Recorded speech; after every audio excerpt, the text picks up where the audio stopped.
Selamat siang menjelang sore, sahabat National Geographic Indonesia. Kembali bergabung di Bincang Redaksi edisi 38, Ancaman Pagebluk Baru Terhadap Ketahanan Pangan Kita. Bagaimana memulihkan relasi yang retak antara manusia, satwa, dan lingkungan demi bumi yang lebih baik. Bersama saya, Mahandis Yuwanata Tamrin, Tuan Rumah Bincang Redaksi dan Managing Editor National Geographic Indonesia. Bincang Redaksi ini merupakan kerjasama National Geographic Indonesia dengan Badan Pangan dan Pertanian Perserikatan Bangsa-Bangsa FAO yang didukung Kementerian Pertanian Republik Indonesia dan Badan Pembangunan Internasional Amerika Serikat USAID. Kita akan melihat sebenarnya sejak awal tahun ini, National Geographic Indonesia memiliki agenda edukasi untuk masyarakat Indonesia tentang mitigasi zoonosis dan penyakit infeksi baru. Mungkin sahabat masih ingat ya, edisi Februari tahun ini, tentu tidak asing dengan kisah seputar zoonosis dan upaya mencegah penyakit infeksi baru terkait pada ternak di dua tempat di Indonesia ya, di Jawa Tengah dan Jogja, kemudian di Makassar. Nah, sebenarnya kalau kita melihat ya, sepanjang abad ini, bahkan abad-abad yang silam, ada masa-masa ketika manusia hidup bersama pagebluk. Sejarah pagebluk telah mengajarkan bahwa pagebluk akan selalu ada, artinya pada masa depan, siap atau tidak siap, umat manusia akan berjumpa pagebluk kembali. Dan siang jelang sore ini kita akan membahas ancaman pagebluk baru terhadap aspek paling genting, yaitu ketahanan pangan. Mengapa saya bilang paling penting dan genting ya? Karena pertama, evolusi manusia berangkat dari pangan. Kemudian kedua, timbul dan tenggelamnya suatu peradaban telah ditentukan oleh pangan juga. Dengan kata lain, pangan membentuk peradaban dan kebudayaan kita. Bagi kita ya, sadar atau enggak, sejatinya semakin terhubung dengan alam semesta. Kesehatan manusia, satwa liar, dan hewan ternak memiliki ketergantungan satu dengan yang lainnya. Dan lingkungan yang berubah akan mengubah pola interaksi ketiganya. Tentu ketidakseimbangan dalam satu ekosistem akan menjalar pada ekosistem yang lain. Perubahan iklim menjadi salah satu aspek pemicu perubahan lingkungan juga. Nah, salah satu dampak dari perubahan lingkungan ini adalah munculnya penyakit infeksi baru ya, atau PIB, termasuk zoonosis. Dan menurut beberapa penelitian, ini perubahan lingkungan memiliki dampak besar pada munculnya kembali penyakit menular tertentu. Intinya terdapat kaitan antara perubahan iklim dan kemunculan penyakit infeksi baru. Dan dalam sebuah jurnal disebutkan bahwa kasus ini berjangkit di negara-negara dengan keanekaragaman hayati yang tinggi dan masalah lingkungan sosial, ekonomi yang belum terselesaikan secara serius. Kita tahu virus yang terus bermutasi telah mengancam ketahanan pangan kita. Nah, Sejatinya seberapa rentan sih Indonesia terhadap penyakit infeksi baru? Mampukah kita membangun benteng keamanan dari virus yang ganas? Nah, pertanyaan berikutnya, apakah kita siap? Bincang redaksi ini digelar sebagai bagian One Health Day yang diperingati setiap 3 November. Meski sekarang sudah akhir November, saya pikir masih relevan ya. Dan jargon One Health ini merupakan seruan upaya kolaborasi berbagai pihak ya, antara praktisi kesehatan untuk melindungi kesehatan masyarakat, kesehatan hewan, dan lingkungan dari penyakit-penyakit baru. Itu pengantar dari saya sebelum kita berdiskusi, menyimak pemaparan para narasumber. Sebelumnya, untuk bincang redaksi ini dapat disaksikan menggunakan gawai ya, komputer atau laptop melalui aplikasi Zoom. Pastikan koneksi internet dan pengeras suara perangkat sahabat ini bekerja dengan baik. Dan coba ubah tampilan layar pada komputer atau laptop menjadi full screen atau ubah pengaturan gawainya untuk tampilan layar secara manual. Lalu untuk pengalaman menyimak ini dengan baik, bisa pilih tampilan aturan speaker view pada bagian kanan atas di layar webinar ini.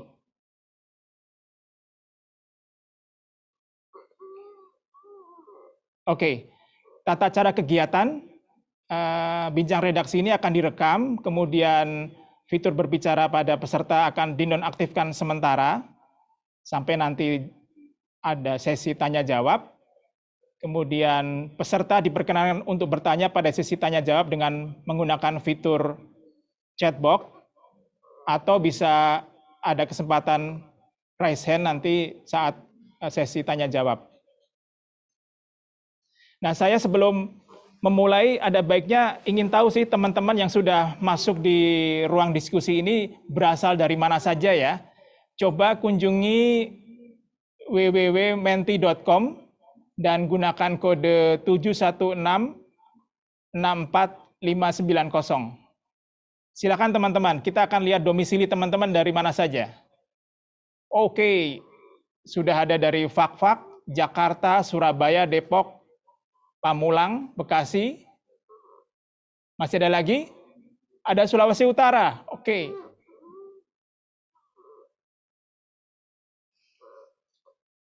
Ya, sembari nunggu teman-teman yang akan hadir di ruang diskusi ini, saya akan memperkenalkan narasumber dan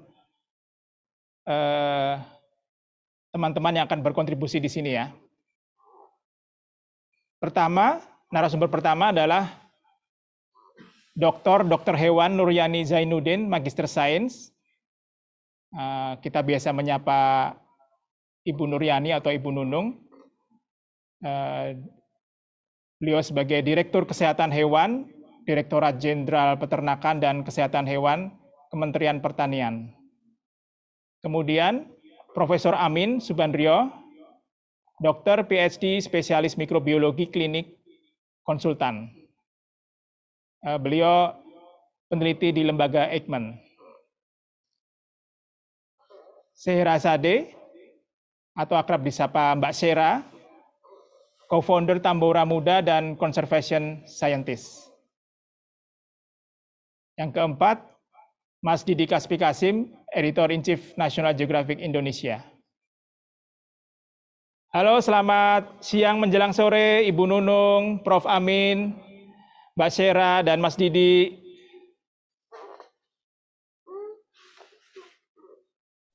Halo, selamat siang Mas, selamat siang semuanya. Iya, halo, selamat siang. Iya. Selamat siang semuanya, selamat menjelang sore. Ya, ini di akhir pekan kita ngobrol-ngobrol santai lah ya, untuk mengisi jelang malam minggu gitu ya. Baik, untuk pemapar pertama, Ibu Nunung dari Direktur Kesehatan Hewan, Direktorat Jenderal Peternakan dan Kesehatan Hewan, Kementerian Pertanian. Nanti Ibu Nunung akan memberikan materi mengenai upaya Kementerian Pertanian ya sahabat ya, khususnya Direktorat Jenderal Peternakan dan Kesehatan Hewan dalam mendeteksi, merespons dan menjaga kesehatan hewan ternak untuk ketahanan pangan Indonesia. Ini asik sekali nih Bu, topik yang saya pikir selalu aktual ya, soal pangan sama ternak ya. Ibu Nunung boleh tanya sebentar sebelum ini ya memaparkan materinya. Ada kabar terkini apa ya Bu tentang perkembangan peternakan di Indonesia khususnya selama pandemi ini? Baik, selama pandemi ini sebenarnya kalau kita melihat sektor pertanian ya, tentunya secara umum bahwa terjadi peningkatan terkait dengan pembangunan sektor pertanian di masa pandemi. Karena mungkin sektor-sektor lain itu mengalami penurunan dari sisi ekonomi begitu, sehingga mereka para pekerja hotel dan lain sebagainya mereka sekarang cenderung untuk pulang ke kampung untuk bertani seperti itu, sehingga tidak hanya itu juga tetapi memang sektor pertanian saat ini meningkat sekitar 12% pada kondisi pandemi. Tapi ini menjadi hal yang baik ya, karena bagaimanapun pangan ini menjadi yang dicari oleh seluruh umat manusia yang ada di dunia begitu, sehingga ketika pandemi ini terjadi orang pasti akan melirik terkait dengan sektor pangan gitu. Menarik nih, fenomena yang menarik ya, ada kontribusi yang meningkat dari sektor pertanian. Terima kasih Bu Nunung. Silakan untuk memaparkan materinya. Baik, terima kasih. Assalamualaikum warahmatullahi wabarakatuh. Selamat selamat siang, salam sejahtera untuk kita semua. Boleh dibantu untuk share screen-nya? Iya, terima kasih kepada moderator atas kesempatan yang telah diberikan kepada saya untuk menyampaikan beberapa aktivitas di dalam rangka penguatan kapasitas pencegahan, deteksi, dan respon pada sektor kesehatan hewan di dalam menghadapi ancaman pandemi ya, sesuai dengan amanat atau instruksi Presiden nomor 4 tahun 2019. Jadi Bapak Presiden secara global sudah melihat bahwa ke depan pasti akan ada ancaman pandemi ya, baik itu dari bahaya biologi, bahaya kimia, dan bahaya nuklir, sehingga Presiden mengeluarkan instruksinya melalui instruksi 4 tahun 2019, di mana di dalam instruksi tersebut melibatkan beberapa sektor.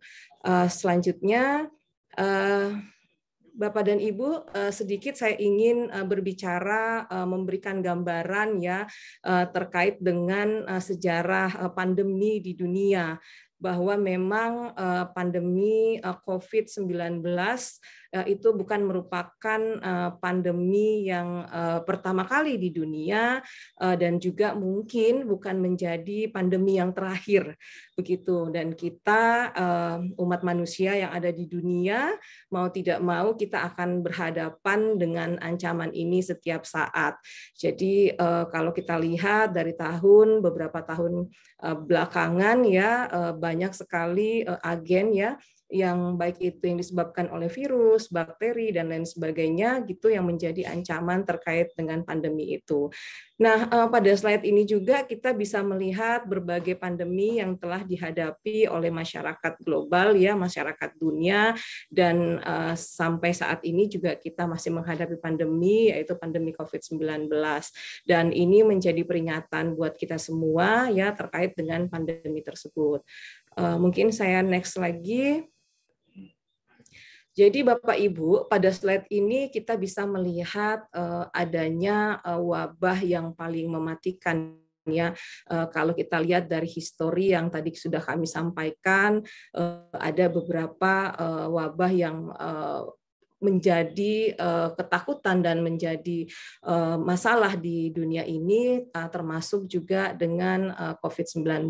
Kemudian juga ada Spanish flu, kemudian ada HIV, dan ini menjadi ancaman bagi kita semua. Jadi bagaimana kita bisa menghadapi ancaman ini, tentunya kita harus memikirkan strategi-strategi yang ada. Lanjut mungkin. Nah, Bapak dan Ibu, perlu kami sampaikan bahwa memang tadi sudah disampaikan bahwa ada penyakit baru dan ada penyakit yang berulang.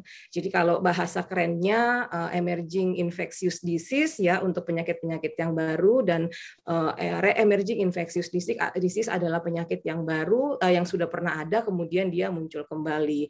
Nah, kalau kita melihat hampir semua penyakit yang menjadi pandemi berasal dari penyakit yang baru muncul atau yang kita kenal ya, seperti itu. Nah, kemudian dalam slide ini saya ingin menunjukkan bahwa penyakit infeksi yang sudah dikenal tetapi menyebar ke area atau lokasi yang baru atau populasi yang baru itu yang kita sebut sebagai PIB. Kemudian ada juga penyakit infeksi baru yang sebelumnya tidak ada, kemudian dia muncul menginfeksi populasi. Dan ada juga yang menjadi penyakit infeksi lama yang kemudian memiliki insidensi yang sangat tinggi, sangat rendah dan tidak ada, namun muncul kembali. Nah, yang terakhir adalah penyakit infeksi yang biasa ditemukan di suatu spesies tertentu, namun ditemukan juga pada spesies yang baru. Jadi itu terkait dengan penyakit PIB. Next. Sedikit saya ingin membicarakan terkait dengan fakta yang ada ya, bahwa kalau kita berbicara terkait dengan penyakit zoonosis dan penyakit infeksius baru, maka 60% penyakit pada manusia itu bersumber pada hewan. Sedangkan 75% penyakit infeksi yang baru muncul itu pada manusia itu adalah 75% juga berasal dari hewan. Kemudian setiap tahunnya sekitar 5 penyakit baru pada manusia, maka 3 diantaranya itu bersumber pada hewan. Dan juga kita ketahui bersama bahwa 80% agen penyakit yang ada di dunia ini ya bisa berpotensi sebagai senjata biologis ya, atau sebagai bioterorisme, itu adalah penyakit-penyakit zoonosis, yaitu penyakit yang bisa menular dari hewan ke manusia atau sebaliknya. Dan kalau kita berbicara terkait dengan kerugian ya, bahwa penyakit zoonosis itu menyebabkan 2,5 miliar kasus penyakit ya per tahun dan menyebabkan 2,7 juta kematian. Ini kita ambil dari CDC. Jadi betapa pentingnya penyakit zoonosis dan penyakit PIB ini menjadi perhatian kita semua, karena memang berdasarkan data 2,5 miliar kasus penyakit itu disebabkan oleh zoonosis dan 2,7 juta kematian pada manusia itu disebabkan oleh penyakit zoonosis. Next. Bapak dan Ibu, sebenarnya dalam beberapa waktu terakhir berbagai headline dari pemberitaan itu memunculkan ancaman penyakit seperti Ebola, Zika, SARS, MERS, dan bird flu. Dan sebenarnya pada tahun 2017 majalah Time sebenarnya sudah mengingatkan kita semua, sudah mengangkat sebuah judul yang mengingatkan kepada masyarakat global bahwa dengan berbagai hal yang harus kita lakukan, harus kita persiapkan di dalam menghadapi masalah kesehatan khususnya pandemi. Ini kita sudah diperingatkan bahwa sebenarnya kita tidak siap begitu dengan bagaimana menghadapi pandemi selanjutnya. Selanjutnya, Bapak dan Ibu, jadi ya sebentar. Ya, selanjutnya Bapak dan Ibu, saya ingin sampaikan bahwa selanjutnya yang ingin saya sampaikan bahwa sebenarnya ada suatu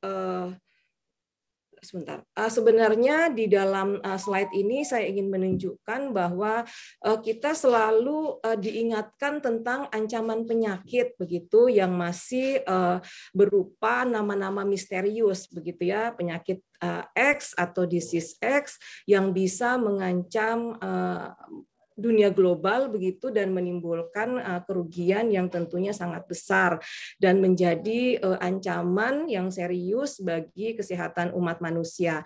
Dan sampai dengan akhir tahun 2019 kita berhadapan dengan penyakit X tadi, yang pertama ya, yang kita ketahui sebagai coronavirus atau COVID-19.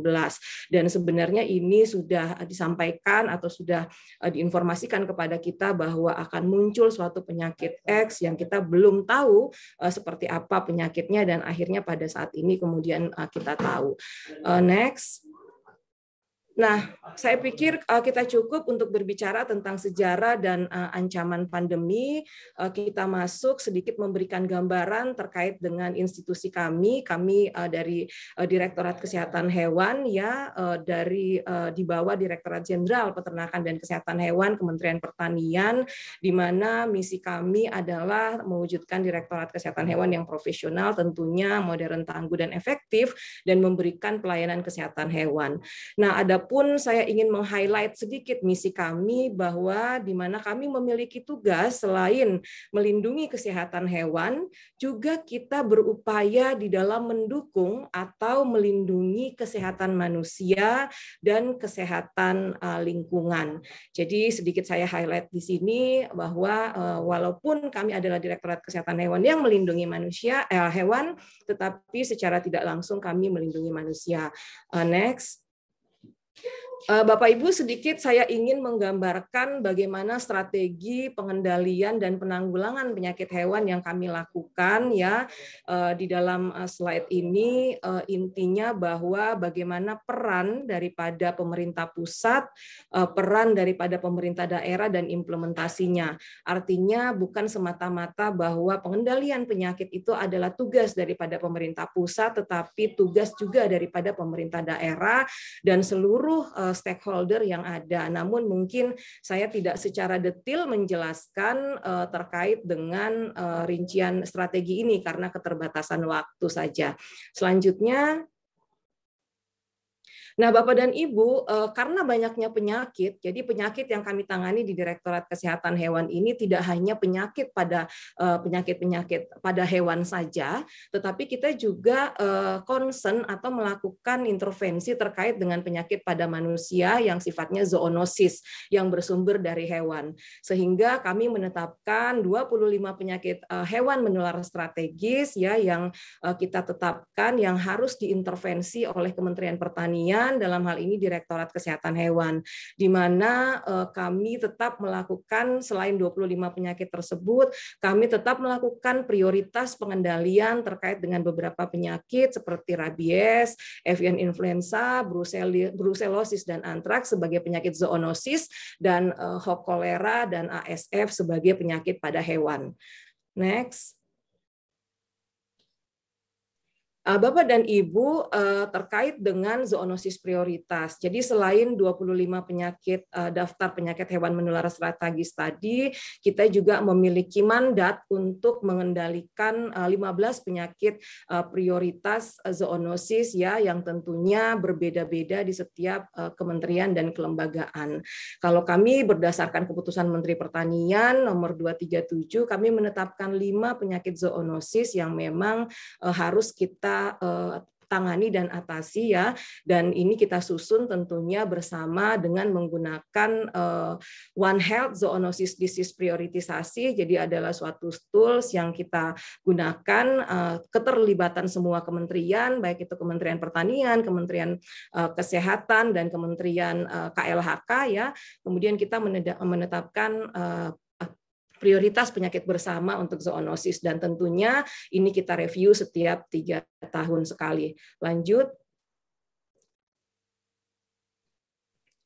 Nah, dari 15 penyakit tersebut, kemudian kita bersama-sama melakukan prioritisasi karena dengan keterbatasan anggaran, keterbatasan budget yang ada, dan keterbatasan semuanya, maka kami bersama-sama dengan Kementerian Kesehatan dan Kementerian KLHK melakukan prioritisasi terkait dengan penyakit zoonosis dengan menggunakan OHZDP Tools yang sudah kita lakukan pada tanggal 8 sampai dengan 11 November, dan ini dengan menetapkan 6 penyakit prioritas strategis. Kemudian kita juga lanjutkan dengan penetapan langkah-langkah atau strategi dan rencana aksi untuk mengatasi penyakit prioritas zoonosis tadi, dan tentunya di bawah payung One Health ya.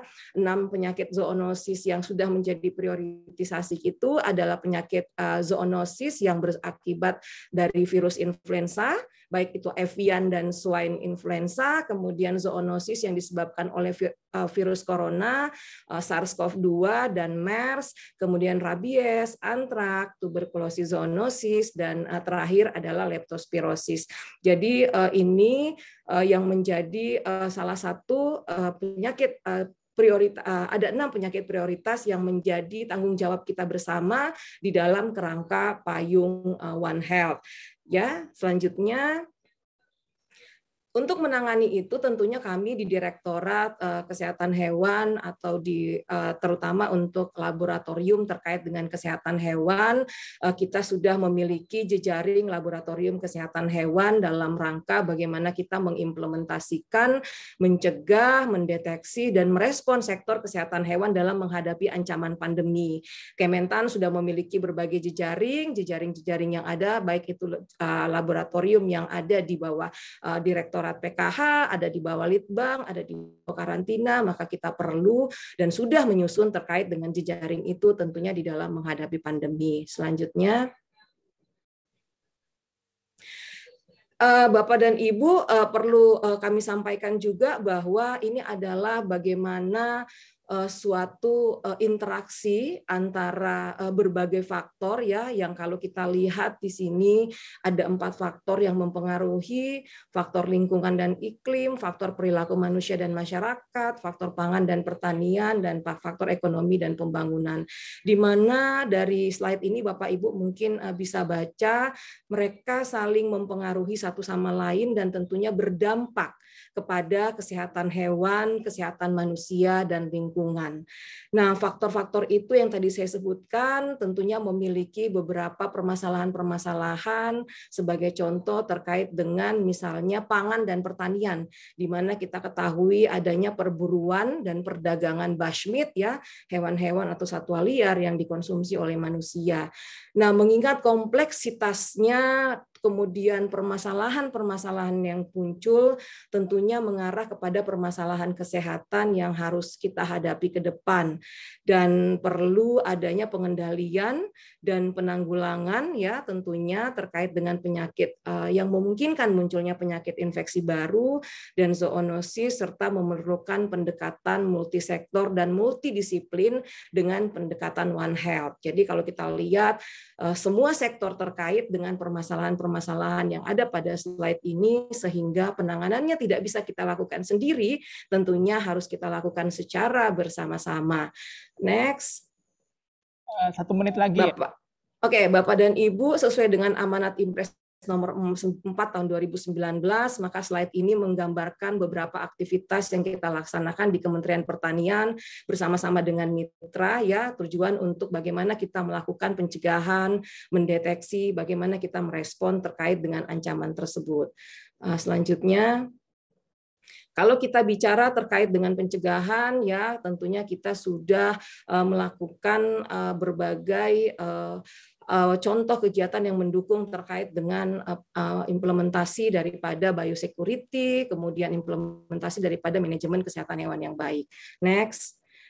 Kemudian pada aspek deteksi kita juga memiliki surveillance bersama, baik itu surveillance manusia dan hewan ya, terutama untuk penyakit-penyakit terkait dengan triangulasi ya, dan penilaian resiko bersama, kemudian pemetaan resiko bersama. Lanjut.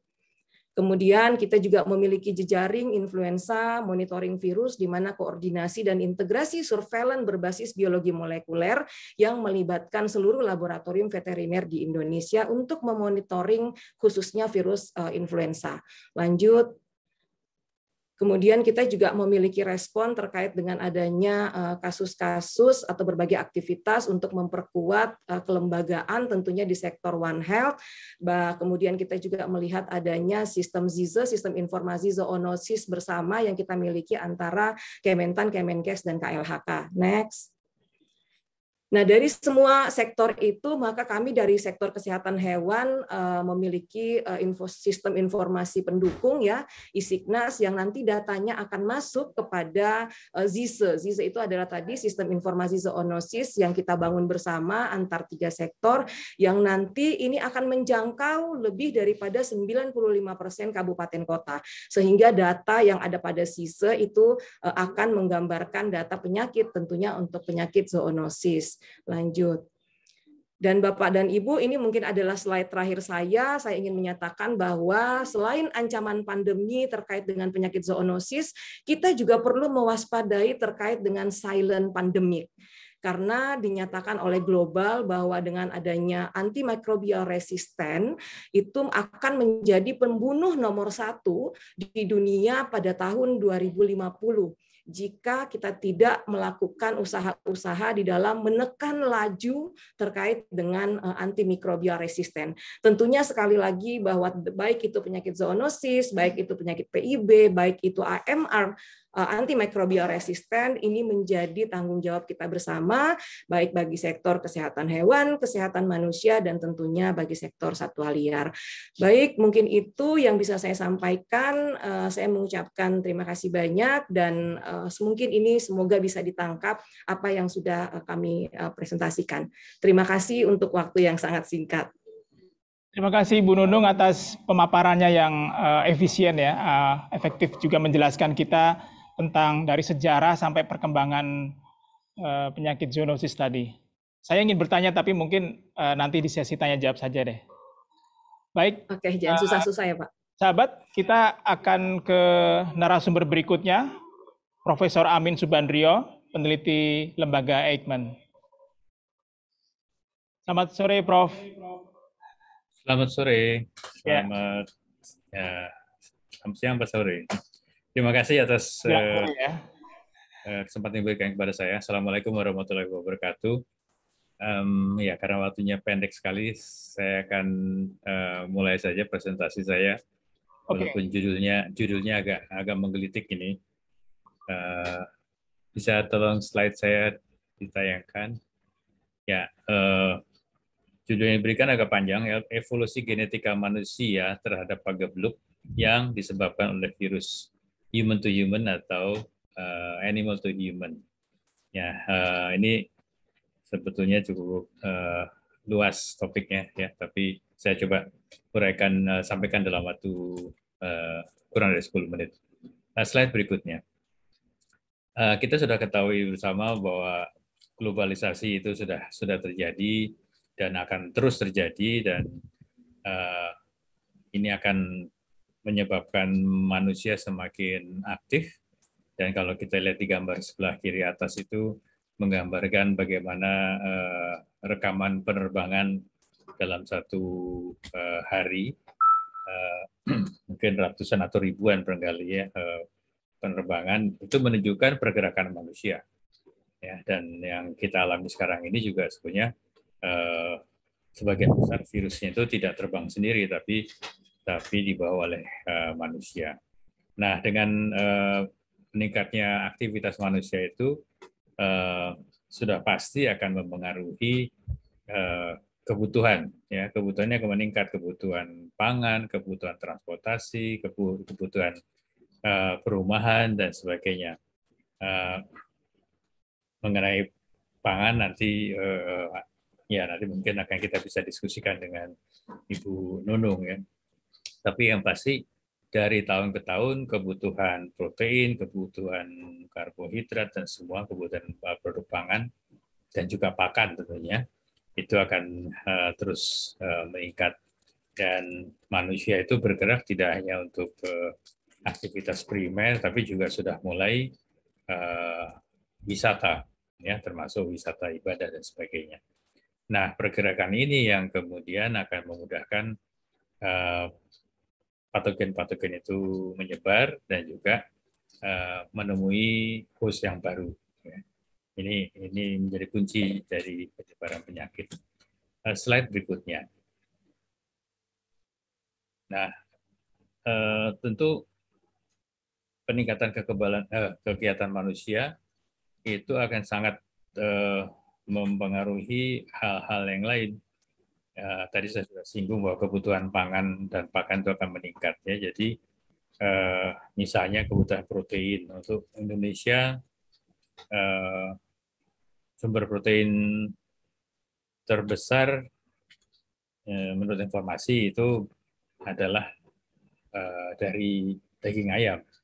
Ya, jadi peningkatan jumlah peternakan ayam tentunya sangat dibutuhkan, tetapi juga menimbulkan risiko juga. Ya, ini saya pelajari sejak munculnya avian influenza di tahun 2004-2005 ya di Indonesia. Nah, selain itu dengan meningkatnya aktivitas juga jumlah limbah itu akan juga meningkat. Ya, peningkatan jumlah limbah itu pasti akan menimbulkan masalah. Ya, kita sudah alami untuk Jakarta dilempar ke Bekasi, nanti dari kota-kota besar juga demikian, dan itu pasti akan menimbulkan permasalahan bagi lingkungan. Belum lagi dengan kebutuhan perumahan yang meningkat, maka manusia akan merambah ke daerah-daerah di dekat hutan, atau bahkan membuka hutan untuk perumahan. Nah, ini tentu akan sangat memuari lingkungan. Di satu daerah misalnya beberapa tahun yang lalu dibuka satu hutan lah gitu ya untuk perumahan, dan ketika perumahan itu diresmikan dalam beberapa bulan kemudian banyak yang meninggal karena terserang penyakit. Ya, penyakitnya waktu itu penyakit malaria misalnya. Ya, sebenarnya bukan salahnya malarianya karena memang dia ada di situ, tapi salahnya manusia yang kemudian masuk ke lingkungan mereka hidup. Ya. Nah, kemudian juga dengan mendekatnya manusia ke hutan, tentu otomatis manusia akan semakin dekat interface-nya dengan hewan-hewan liar. Nah, perubahan lingkungan juga akan sangat mempengaruhi keseimbangan lingkungan itu sendiri. Ya. Jadi kita saksikan sendiri saat ini setiap musim hujan selalu ada banjir, ya. Pada musim kering, musim kemarau, kekeringan di mana-mana. Nah, itu juga akan menimbulkan berbagai permasalahan.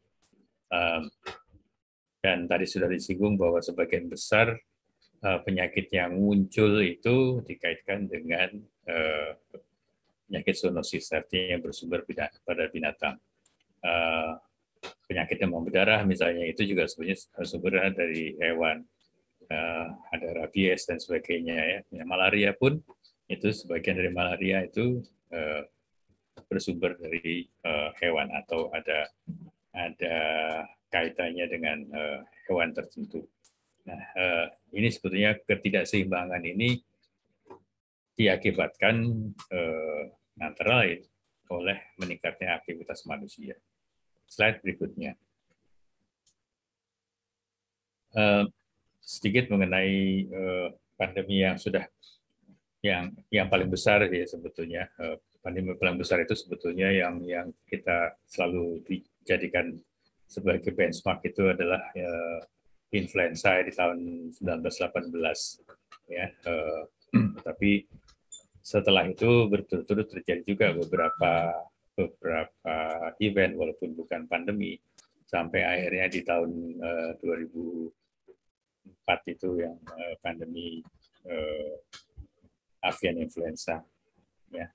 Selain pandemi influenza juga kita sangat digemparkan sebetulnya pandemi Ebola yang sangat mematikan. Ya, walaupun belum sampai ke Indonesia, tapi nanti saya akan kasih lihat bahwa Indonesia tidak lepas dari ancaman itu sebetulnya.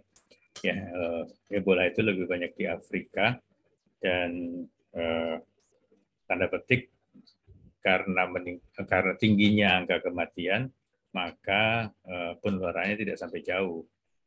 ya, karena pasien orang-orang yang tertular itu sangat cepat meninggal sehingga belum sempat untuk menularkan ke banyak orang lainnya. Ya. Slide berikutnya. Nah, ini yang tadi saya sebutkan, apakah Indonesia tidak bisa lepas dari ancaman Ebola. Kalau kita lihat peta ini menunjukkan daerah atau teritorial dari kelelawar yang menjadi perantara virus Ebola.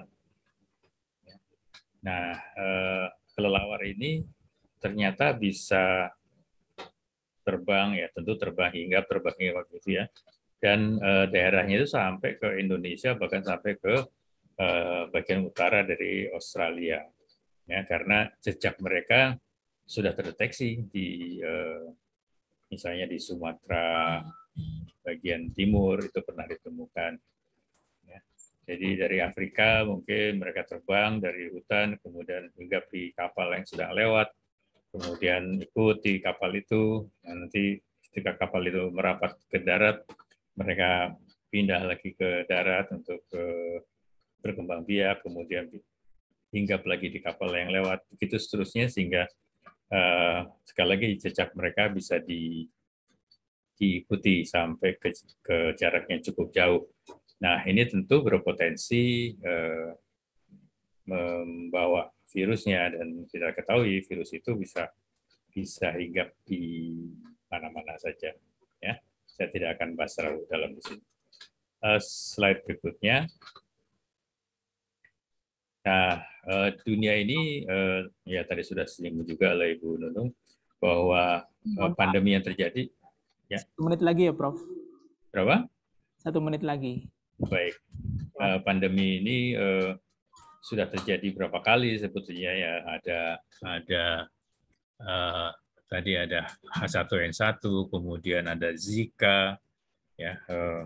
Saya tidak sempat menguraikan bagaimana lembaga Eijkman berhasil mengidentifikasi adanya virus Zika di salah satu daerah di Indonesia.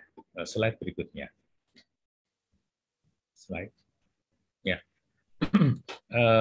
Saya hanya menggunakan slide ini, situasi COVID ini hanya untuk menekankan kembali bagaimana interface antara manusia dengan hewan liar itu meningkat, dan itu menyebabkan virus yang tadinya tenang-tenang saja ada di lingkungan hewan liar, itu kemudian menjadi virus manusia dan akhirnya bisa ditularkan dari manusia ke manusia. Slide berikutnya. Ya, ini juga menekankan kembali bagaimana virus SARS coronavirus 2 itu sudah menjadi virus manusia dan ditularkan human ke human. Walaupun sebetulnya potensi penularan dari human kembali ke hewan itu masih besar. Jadi ini tetap merupakan ancaman bagi kita. Slide berikutnya. Namun demikian, saya ingin menggunakan slide ini untuk memperlihatkan sebetulnya bahwa walaupun ada peningkatan varian Delta, ya misalnya ini kurva yang kita lihat di kanan atas ini menunjukkan bagaimana persentase varian Delta di Indonesia yang meningkat sejak bulan Mei, Juni, dan sekarang sudah dikatakan 100% ya. Walaupun kalau kita lihat di gambar di bawahnya, bar diagram di bawahnya menunjukkan adanya penurunan, ya. Ini juga sejalan dengan penurunan kasus. Nah, jadi kita lihat walaupun varian Delta-nya semakin tinggi persentasenya, tetapi tidak sejalan dengan peningkatan jumlah kasus. Jadi ada faktor-faktor lain yang mempengaruhi apakah seseorang akan terinfeksi atau tidak. Slide berikutnya. Slide. Ya, ini sekali lagi menunjukkan bahwa varian Delta, ya, kembali ke slide. Nah, ya ini. Jadi AY24 dan AY23 ini adalah varian Delta yang sekarang sudah mendominasi virus coronavirus yang bersirkulasi di Indonesia. Tapi ada faktor yang menentukan apakah seseorang itu sakit atau tidak. atau berat atau ringan, karena tidak selalu orang yang terinfeksi varian Delta itu berat, dan tidak semua kasus yang berat itu terinfeksi varian Delta. Slide berikutnya. Nah, next ya. Jadi untuk penyakit infeksi, kita kenal ada istilah risk of infection, dan itu ditentukan oleh 3 hal, yaitu virulensi si patogennya sendiri, kemudian dosisnya, dan dibagi dengan imunitas. Ya, artinya apabila virulensinya tinggi, maka risiko infeksinya tentu tinggi ya, apalagi kalau dosisnya tinggi. Tapi itu bisa ditangkal kalau subjek itu apakah dia manusia atau hewan, dia memiliki kekebalan. Ya, nah, kekebalan itu bisa berupa kekebalan humoral atau kekebalan seluler, tapi itu sangat ditentukan oleh banyak faktor. Salah satu faktornya adalah faktor genetik. Ya, ini juga yang menjelaskan kenapa kok gambaran klinis penderita infeksi ya, tidak hanya COVID-19, infeksi lain juga demikian. Itu berbeda antara populasi di Indonesia dengan populasi Caucasian misalnya di Eropa. Ya. Karena juga ada pengaruh lain, yaitu lifestyle dan juga tentu lingkungan itu sendiri. Saya kira itu yang dapat saya sampaikan. Next slide ya. Untuk itu kita tetap harus berpegangan kepada pendekatan One Health, ya, di mana kita harus memperhatikan kesehatan manusia, kesehatan hewan, dan juga lingkungan yang sehat. Terima kasih atas perhatiannya. Assalamualaikum warahmatullahi wabarakatuh. Waalaikumsalam. Terima kasih, Prof. Amin.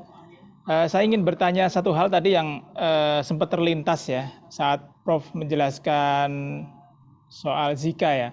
Karena saya lihat juga jurnalnya baru terbit tahun ini ya Prof, kalau nggak salah ya, mungkin Mei atau Juni mungkin ya. Itu apa Prof temuan dari lembaga Eijkman terkait Zika? Ya, Zika di Indonesia ada 2 yang kami temukan, yaitu ditemukan 1 kasus di Jambi. Itu ditemukan di antara pasien-pasien yang diduga terkena dengue. Ya, ternyata dites dengan dengue negatif, dites dengan virus yang lain negatif, akhirnya ketemu virus Zika. Dan kami bisa mengisolasi virusnya, jadi bukan hanya dugaan saja. Nah, sempat tidak dipercaya bahwa Zika ada di Indonesia. Nah, kemudian pada bulan-bulan berikutnya kami melakukan sero-survei di berbagai daerah, dan ternyata cukup banyak penduduk Indonesia yang memiliki antibodi terhadap virus Zika. Berarti exposure itu ada. Ya, jadi memang virus Zika itu ada di Indonesia. Cuman tidak ada kasus yang mikrosefali. Ya, tidak ada kasus yang otaknya kecil, kepalanya kecil, itu seperti di Brazil. Ya, itu juga menggambarkan bagaimana faktor genetik itu berpengaruh. Oke, berarti sudah ditemukan kasusnya di Indonesia ya? Ya, kasus yang terinfeksi ya, tapi kasus mikrosefalinya tidak ada. Baik. Terima kasih Prof. Amin atas pemaparannya. Oke, sahabat, kita akan melihat pemaparan narasumber berikutnya, Mbak Sera, co-founder Tambora Muda dan Conservation Scientist. Selamat siang menjelang sore, Mbak Sera. Selamat siang, Mas. Selamat siang semuanya. Sahabat, Mbak Sera ini nanti akan memberikan materi ya tentang faktor-faktor antropogenik yang meningkatkan risiko penyakit infeksi baru ini, dan juga nanti juga ada pemaparan lanjutannya tentang konservasi ke hatinya. Mbak Sera, saya mau nanya dulu sih, ini kan boleh, Mas. Mbak Sera founder Tambora Muda gitu ya. Sebenarnya seberapa besar sih minat pemuda kita, katakanlah usia 20-an ya, tentang penelitian atau pelestarian? Mungkin Mbak bisa memberikan gambaran sedikit, Mbak, buat teman-teman. Iya, menurut saya sih animonya besar banget ya, Mas. Tambora Muda sendiri itu didirikan tahun 2015, dan sejak saat itu hingga tahun ini itu ada 1.500 mahasiswa, terus kemudian peneliti dan praktisi awal karir yang mengikuti kegiatan Tambora gitu, yang fokus ke memperkaya pengetahuan dan juga meningkatkan keterampilan untuk menjadi peneliti dan praktisi konservasi yang mumpuni, Mas. Dan kalau kita bisa recall dari survei dari indikator survei politik yang terbaru ya, jadi sebenarnya isu lingkungan tuh menjadi salah satu isu yang paling mengkhawatirkan di kalangan milenial dan generasi Z gitu. Jadi bahkan 85% dari mereka sebenarnya sudah tahu dan pernah dengar isu lingkungan. Jadi sekarang kita diskusinya kalau zaman dulu mungkin oh iya harus mengedukasi anak muda gitu. Nah sekarang awareness dan pengetahuan di kalangan anak muda sendiri sebenarnya dari terkait lingkungan hidup tuh sudah sangat tinggi, Mas. Jadi gimana justru kita fokus ke aksi dan kita bisa mempush policy makers untuk mencerminkan apa yang anak muda prioritaskan sekarang. Jadi saya kalau melihatnya lebih optimis ya, dan animonya memang sangat tinggi gitu terkait isu lingkungan. Keren ini, ada fenomena menarik ya, bahwa anak-anak muda itu justru menginspirasi ya. Kalau dulu kan seolah-olah anak muda itu kalau soal isu pelestarian ya, katakanlah 20 tahun lalu itu kayaknya agak oke, sudah populer gitu ya, pecinta alam juga banyak, tapi soal isu pelestarian kayaknya masih biasa-biasa aja, karena mungkin juga media sosial belum terlalu dominan waktu itu. Tapi sekarang sepertinya isu-isu pelestarian yang digandeng oleh anak muda ini kian banyak ya, dan berantai begitu ya Mbak Sheila ya. Iya benar Mas. Baik Mbak Sheila, silakan memaparkan materinya. Oke, terima kasih sebelumnya ya Mas ya dan Nat Gio. Selamat siang dan selamat sore teman-teman semuanya yang berasal dari berbagai daerah di Indonesia. Jadi kalau sekarang saya ingin berbagi sedikit kepada teman-teman nih, gimana sih ketika kita melindungi alam juga melindungi kita semua gitu sebenarnya, dan peran anak muda dalam konservasi. Saya yakin di kalangan audiens sekarang banyak yang sudah terlibat dalam kegiatan pelindungan alam ya atau konservasi, dan mungkin tidak ngeh gitu bahwa apa yang sudah kalian lakukan itu juga sebenarnya melindungi kita, melindungi manusia dari risiko terhadap kesehatan kita sendiri. Gitu. Jadi saya akan berbagi sedikit mengenai hubungan antara melindungi alam dan juga melindungi kita, kemudian juga berbagi tentang kegiatan-kegiatan anak muda yang pernah dilakukan oleh Tambora Muda. Gitu. Next, Mbak. Nah, jadi ini yang sudah disebutkan juga ya oleh pembicara sebelumnya bahwa 60% dari PIB itu disebabkan oleh patogen zoonotik. Tapi yang perlu kita lihat juga sebenarnya 72% dari PIB zoonotik ini merupakan disebabkan oleh patogen yang berasal dari satwa liar atau wildlife origin. Nah, hal ini menekankan bahwa pentingnya sektor kehutanan dan juga konservasi satwa liar, kedokteran hewan, itu masuk terlibat dalam penanganan dan pencegahan PIB.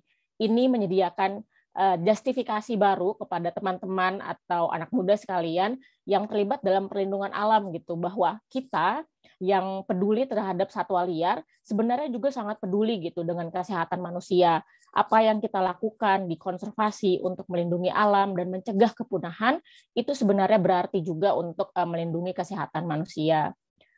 Next. Nah, saya sendiri sebenarnya latar belakangnya biologi gitu dulu di UI, terus kemudian saya di Florida memang khusus ambil ekologi dan konservasi. Kebetulan saya juga meneliti kelelawar gitu, dan selama saya peneliti memang menemukan banyak literatur yang menunjukkan bahwa kelelawar atau Chiroptera itu salah satu kelompok yang memiliki kekayaan virus zoonotik tertinggi gitu. Selain juga ada rodensia, terus kemudian juga ada primata. Memang kejadian PIB zoonotik itu berkaitan dengan kekayaan jenis satwa liar yang merupakan inangnya gitu ya. Misalnya di rodensia, Chiroptera, dan primata ini mewakili dari 73% dari keseluruhan jenis mamalia gitu. Dan ketiga kelompok ini juga memiliki kekayaan virus zoonotik yang tertinggi gitu. Jadi dulu saya ingat waktu sempat membantu peneliti virus di kelelawar gitu ya. Jadi saya di Kebun Raya Bogor, mungkin teman-teman yang sudah pernah ke sana gitu, ada kalong ya yang bersarang di pohon kapuk gitu. Nah, dulu waktu saya masih mahasiswa, saya ke sana terus ngumpulin kotorannya kelelawar gitu yang akan di-run genetiknya untuk mengetahui virusnya apa. Dan memang banyak virus gitu ya, tapi secara alami dan mereka tidak sakit sebenarnya dari virus tersebut. Nah, ketika itu terjadi secara mereka memang alami gitu ya punya virus, terus kemudian apa yang terjadi sehingga misalnya terjadi lompatan ke hewan lain terus kemudian menyebabkan suatu outbreak gitu. Next. Nah, saya ingin menambahkan sedikit juga dari pembicara sebelumnya gitu ya, bahwa pengaruh kegiatan yang dilakukan manusia atau pengaruh antropogenik ini bisa meningkatkan risiko zoonotik gitu. Jadi meningkatkan kontak antara manusia dengan satwa liar dan juga hewan ternak. Berdasarkan banyak penelitian, ada beberapa kegiatan antropogenik yang terkait dalam risiko zoonotik gitu, mulai dari densitas manusia, terus kemudian dari segi peternakan yang tadi kita juga sudah belajar banyak, terus kemudian yang saya ingin tekankan di sini adalah 2 jalur yang bisa meningkatkan risiko zoonotik gitu dan terkait dengan konservasi kehati, yaitu perubahan tata guna lahan, ini bisa terkait deforestasi dan juga urbanisasi, dan yang terakhir adalah eksploitasi satwa liar komersial, khususnya untuk misalnya keperluan konsumsi gitu. Next.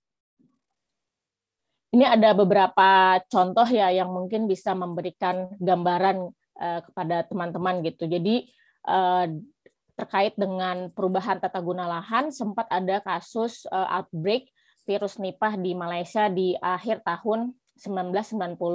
Nah, ini terkait erat dengan deforestasi. Kenapa? Waktu itu banyak bagian hutan itu dikonversi menjadi perkebunan mangga monokultur. Jadi kelelawar yang ketika musim pohon mangga gitu ya berbuah, daripada capek nyari makan di hutan gitu yang sedikit buahnya dan patchy di sana sini, dia langsung pergi ke perkebunan mangga dan makan di situ. Nah, di perkebunan mangga tersebut itu dekat dengan tempat makan babi gitu. Jadi ketika dia makan buah mangga, kemungkinan besar kotorannya yang mengandung virus Nipah itu mengkontaminasi tempat makan si babi liar tersebut. Over time akhirnya terjadi spillover si Nipah ke babi, terus kemudian dari babi ke pekerja di peternakan tersebut gitu. Jadi ada encephalitis kalau tidak salah. Nah, ini mengindikasikan bahwa bagaimana hubungan perubahan tata guna lahan dengan terjadinya lompatan virus gitu, terjadinya outbreak. Nah, kita tidak, biasanya ini karena panjang gitu ya, atau misalnya belibet koneksinya.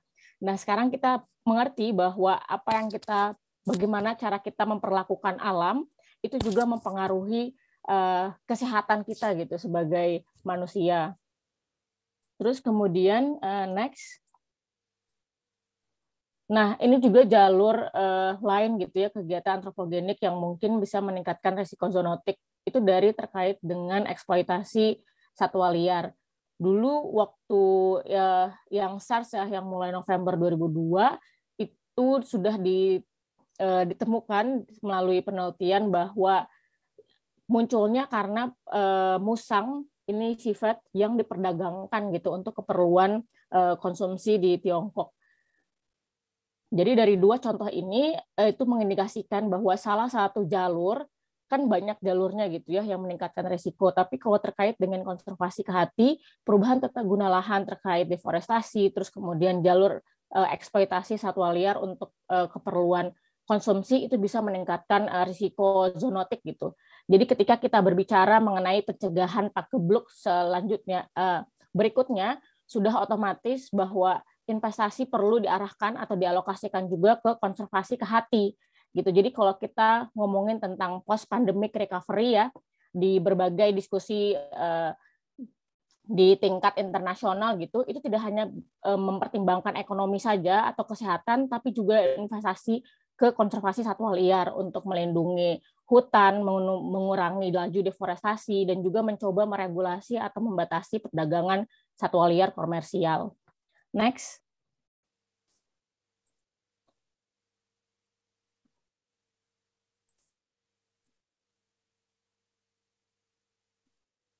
Minta tolong di next ya.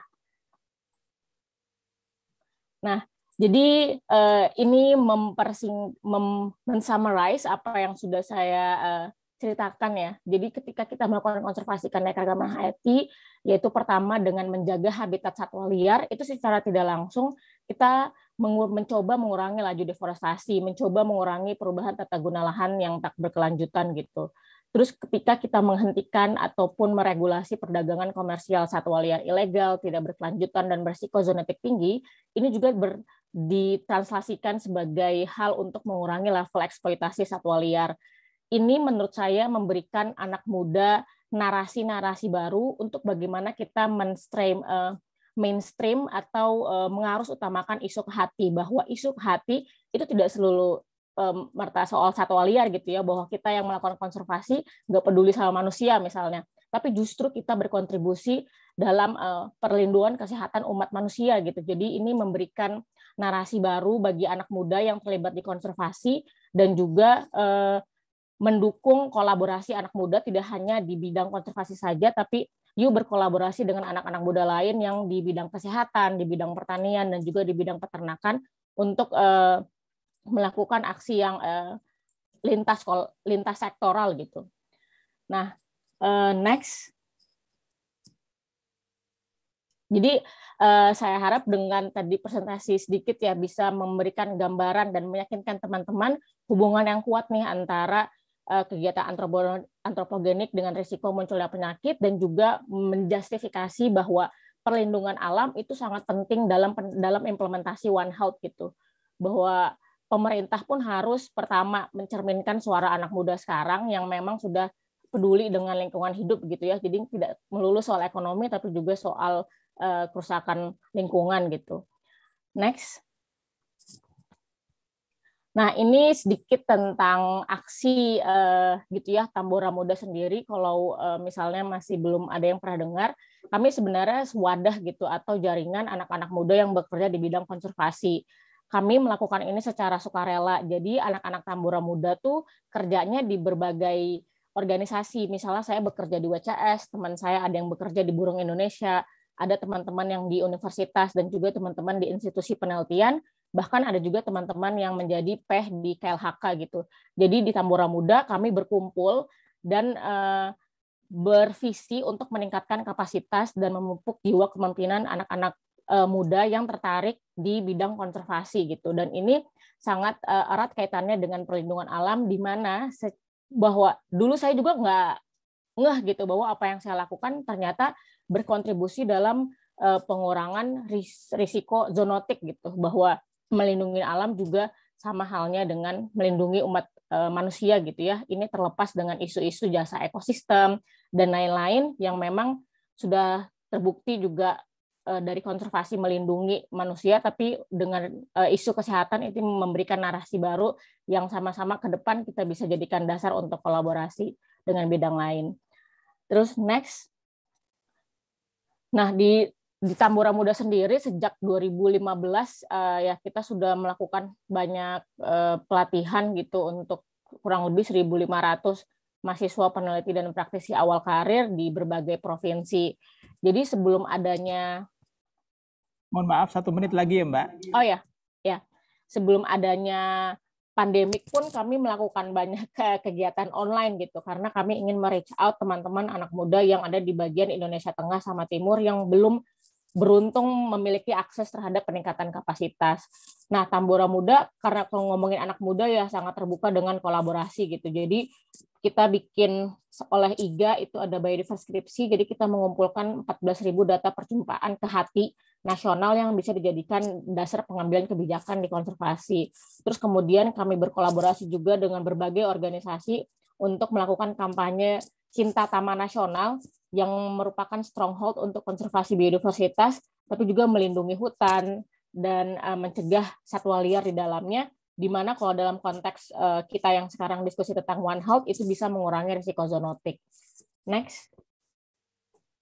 Nah, ini jadi meng-highlight tumbuhnya gerakan anak muda di mana-mana gitu di Indonesia. Jadi selain Tambora Muda, in recent years, next, ada inisiatif-inisiatif anak muda lainnya, ada herpetofauna, ada yang ekosistem gunung tinggi, Sulut Semangat, ada dugong, ada hiu gitu. Jadi kalau misalnya ngeliat anak muda tuh sangat hopeful dan optimistik gitu tentang konservasi ke hati, dan semoga semangat ini tidak dimatikan oleh birokrasi dan juga politisasi gitu. Dan ini merupakan potensi yang perlu di leverage ke depannya, dan ketika kita mau implementasi One Health melibatkan orang-orang di konservasi tapi juga anak muda bukan sebagai objek atau target program tapi sebagai subjek yang sama-sama memformulasikan dan mengimplementasikan suatu program tertentu. Next. Ini bagian yang terakhir ya. Bisa next.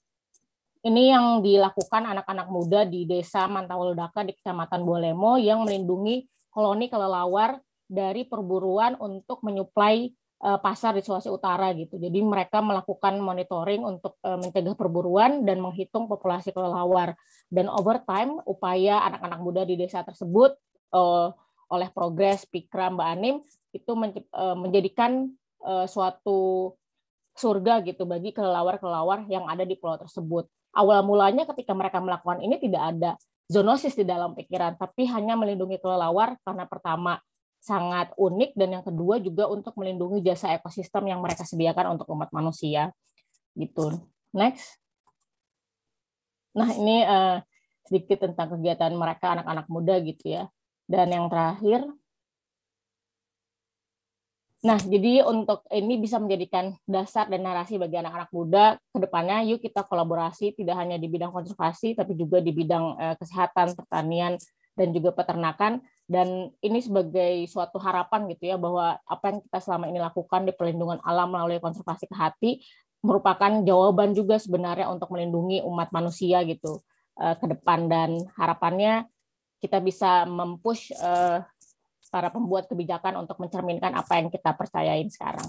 Ya, terima kasih banyak Mas, dan selamat sore semuanya. Terima kasih Mbak Sera. Menarik soal studi antropogenik ya. Saya pikir itu kan ujung-ujungnya harus manusia yang berubah ya sebagai spesies yang terbuas. Tadi ada konteks populasi, kemudian juga perubahan tata guna lahan, terus nanti dampaknya di peternakan dan mungkin satwa liar yang bisa mengancam gitu. Nah, Mbak Sera, saya mau tanya, tadi menarik sih kaitan dengan capaian tadi ya, capaian yang dilakukan oleh Tambora Muda kaitan dengan kelelawar ya. Nah, ada nggak sih yang aktivitas Tambora Muda yang berdampak besar terhadap perubahan perilaku masyarakat ya? Ini kan kaitan sama antropogenik tadi, khususnya anak muda tadi. Ada lagi nggak Mbak? Ya, jadi kalau yang kelelawar itu sebenarnya bukan Tambora Muda ya Mas ya, itu dilakukan oleh Progres, itu salah satu kelompok organisasi juga yang fokus ke anak-anak muda di desa gitu.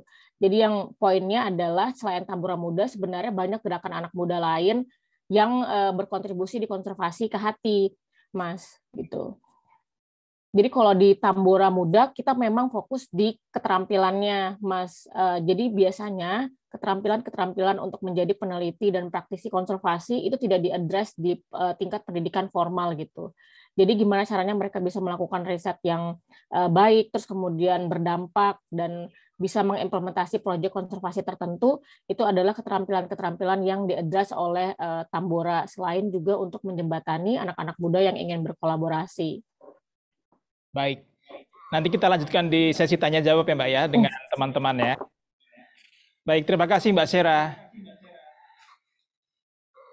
Berikutnya narasumber dari National Geographic Indonesia, Editor-in-Chief, Mas Didi Kaspi Kasim. Halo, selamat sore Mas Didi. Ya, sore yo. Assalamualaikum warahmatullahi wabarakatuh buat semuanya. Waalaikumsalam. Iya, ini ya, kita diperkaya sama narasi-narasi yang makin ini ya, menambah wawasan kita soal persoalan-persoalan planet nih, yo. Nah ini tadi menarik ya, Di ya. Tadi ada 3 narasumber di depan ya, terus mengurai permasalahan gitu ya dari ketiga narasumber itu. Nah, kira-kira dari sisi aspek media, bagaimana nih kita bisa meramu itu semua? Itu kan keren-keren ya, dari sisi kebijakan, dari sisi risetnya, dan juga ini ya, peneliti muda. Harusnya ini ada satu wadah yang bisa mengkolaborasikan Iya. mereka. Ini peran media kira-kira gimana ya, Mas Didi ya? Iya, kayak gini sih, yo. Menurut saya tuh sebenarnya kita tuh memang belum banyak melibatkan sains di dalam dialog-dialog kita gitu ya. Dalam dialog artinya bukan serta-merta hanya seperti webinar seperti ini ya, tapi pembicaraan kita di antara kalangan generasi, segenerasinya, sepeersnya, sekelompoknya gitu. Kita mungkin masih jarang menggunakan narasi-narasi sains tersebut. Artinya ada sedikit ada jembatan yang diperlukan untuk mempopulerkan atau menurunkan bagaimana tingkat pemahaman itu bisa dilakukan untuk kegiatan keseharian gitu. Nah, sebenarnya tadi Mbak Syara udah bilang ya bahwa sebenarnya ada peningkatan pengetahuan ataupun willingness untuk ikut melakukan ikut dalam aksi dan kegiatan atau berkomunitas gitu. Nah, kita juga menemukan hal yang mirip lah ya, tapi dari sisi yang agak berbeda dengan begini, kita menemukan ada satu ceruk audiens atau pemirsa kita yang cukup besar yang sekarang dihadapi sama jadi kayak cemas gitu ya, generasi yang cemas gitu, karena generasi yang cemas artinya terpapar oleh begitu banyak narasi, tapi tidak ada kita butuh pendampingan untuk membentuk sudut pandang yang baru. Nah, disitulah menurut saya tugasnya media untuk merangkum itu menjadi sebuah sudut pandang, pola pikir untuk kita menemani generasinya melakukan perubahan-perubahan yang membawa dampak. Ketika tidak ada itu, akhirnya narasinya akan bertemu dengan tembok besar yang mengatakan bahwa saya bisa apa? Kita perubahan iklim, tapi kita nggak bisa kita nggak bisa ngapa-ngapain. Suhu sudah begitu meningkat. Lalu kemudian soal makanan, bagaimana saya seorang anak muda bisa berkontribusi terhadap ketahanan pangan, terhadap food security. Nah, itu yang sebenarnya membuat kecemasan itu yang kadang-kadang membuat kita jadi tidak melakukan perubahan yang efektif atau efisien gitu sih. Nah, menurut saya itulah sebenarnya fungsi kita sebagai media ya, sebagai katalisator gitu ya untuk untuk bisa melipat gandakan kekuatan aksi dan kekuatan dari gerakan-gerakan teman-teman kita semua gitu. Ya, Mas Didi silakan memaparkan materinya ya. Tadi mungkin berlanjut dengan penjelasan tadi, saya pikir akan lebih menarik kalau dipandu dengan suara saya masih terdengar ya? Presentasi ya.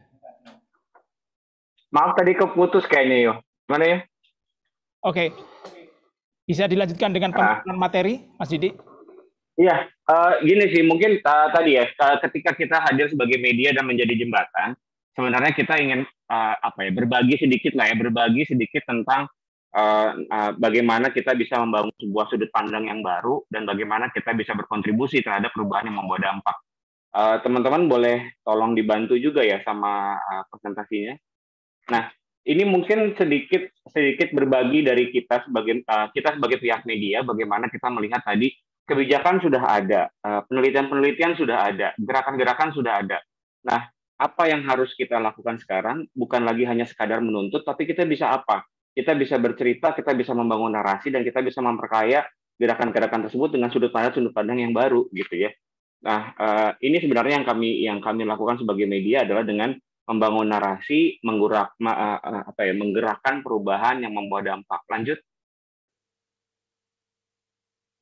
Nah, inilah sebenarnya narasi yang sebenarnya kita giatkan. Bagaimana kita bisa mengikut sertakan keanekaragaman, melibatkan semua orang, dan kemudian bagaimana kita bisa berkisah dengan keragaman suara yang menjadi penghubung bagi orang-orang banyak, sehingga rencana-rencana ataupun penelitian-penelitian ataupun gerakan-gerakan tersebut mempunyai probabilitas yang lebih tinggi untuk berkembang dan berhasil. Nah, dari situlah kita bisa melangkah lebih jauh, tidak hanya dari kita sendiri, tapi kita bisa bersama-sama menyatukan sudut pandang. Lanjut. Nah, sebenarnya ini yang kami percayai, bahwa dengan kekuatan bercerita untuk menginspirasi orang untuk menjelajahi dan peduli tentang dunia dengan cara yang baru. Nah, ini sebenarnya yang kita inginkan adalah bagaimana kita sebagai generasi, sebagai audiens, sebagai netizen punya sudut pandang yang baru tentang melihat persoalan. bagaimana kita melihat persoalan tentang ketahanan pangan, tapi sudut pandangnya tidak harus kita serta-merta melihat nasi, jagung, dan beras, dan lain-lain kan, tapi sebenarnya bagaimana kita bisa melihat sudut pandang itu dari sisi alamnya, manusianya. Ketika kita menjaga satu, otomatis kita akan menjaga kesemuanya. Itu salah satu sudut pandang yang baru tentang perubahan perilaku kita sendiri. Meningkatkan keragaman, menumbuhkan nilai, dan kemudian melibatkan lebih banyak lagi orang untuk bisa bercerita yang sama. Lanjut.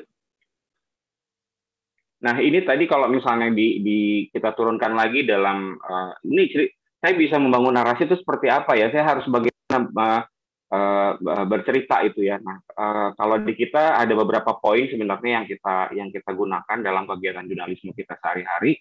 Ya, kita memastikan bahwa kita harus bisa membuat orang tenggelam ke dalam dengan alur cerita yang luas, penceritaan yang penuh gairah, topik yang mendorong batas, dan perspektif yang segar, sehingga bisa membuat dampak dengan melangkah lebih jauh, menciptakan cerita di balik ceritanya sendiri. Karena kami seringkali kita menemukan bahwa cerita-cerita yang sudah ada itu tidak lagi diceritakan karena sudah dianggap terlalu biasa. Padahal orang-orang di sana itu banyak yang butuh sekali mendengar pengalaman dan inspirasi yang didapatkan dari pelosok-pelosok negeri ini.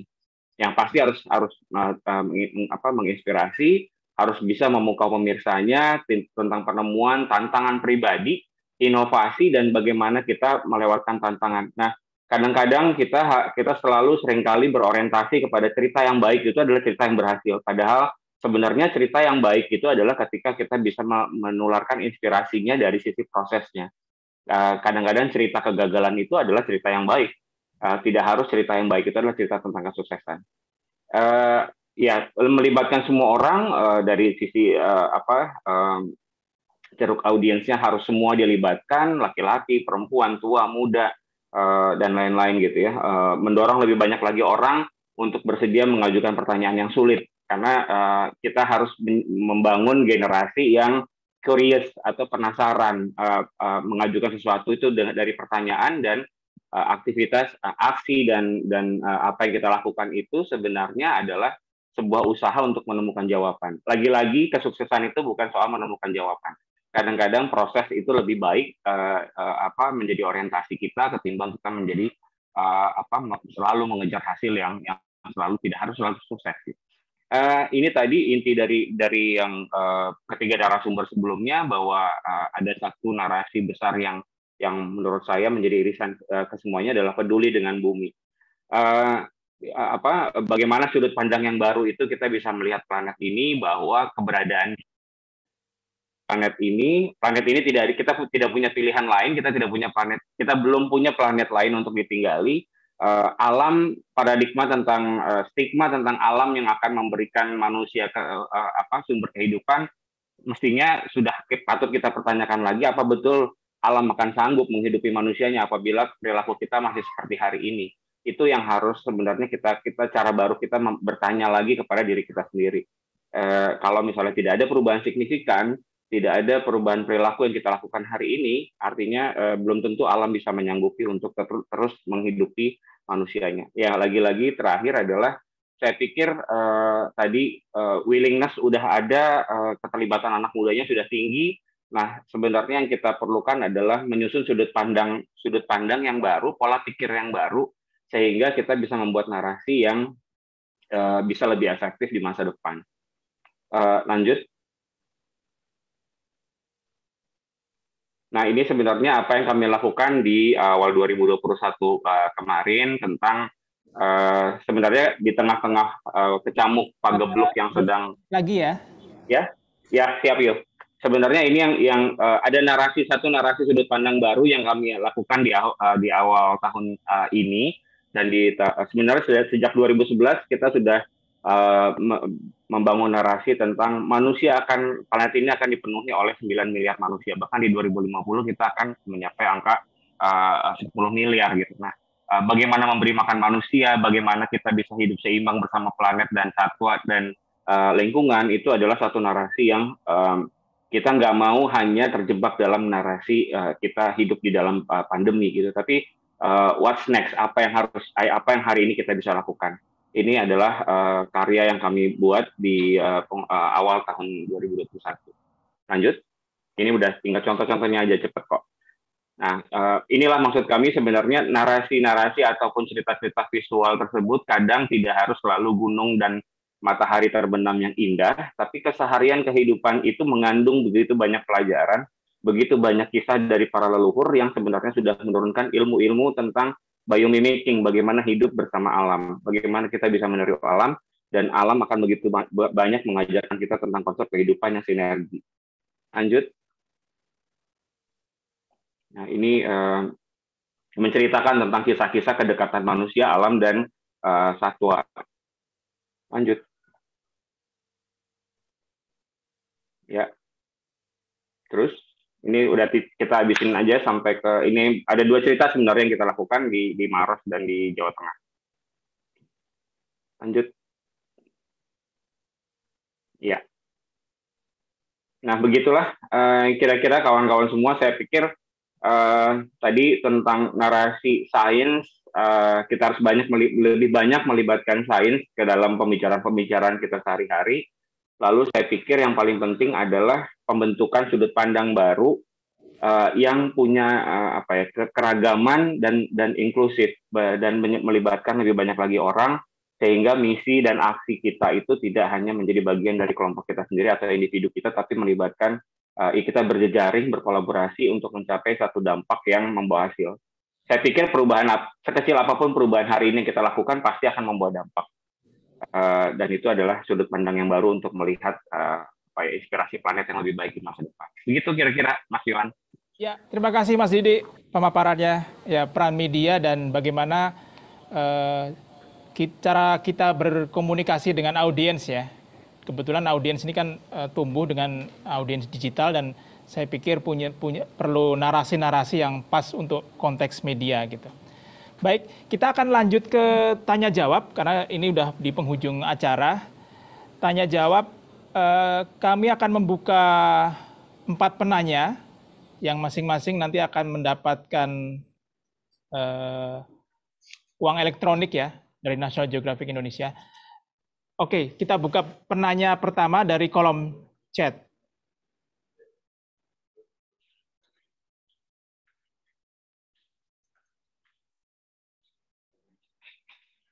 Ya, sedang direkap.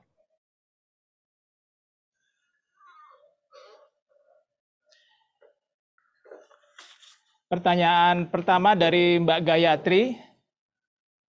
Nah, selain Kak Syera tentang isu kesehatan sebagai narasi konservasi, selain kolaborasi lintas sektor, apakah Kak Syera melihat peluang kolaborasi internasional juga di kalangan anak muda dalam gerakan Tambora Muda? Oke, silakan Kak Syera untuk menjawabnya.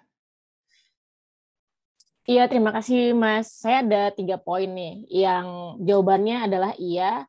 Yang pertama ya, kalau di Tambora Muda sendiri itu peningkatan kapasitasnya kami bergantung pada sukarela peneliti dan praktisi.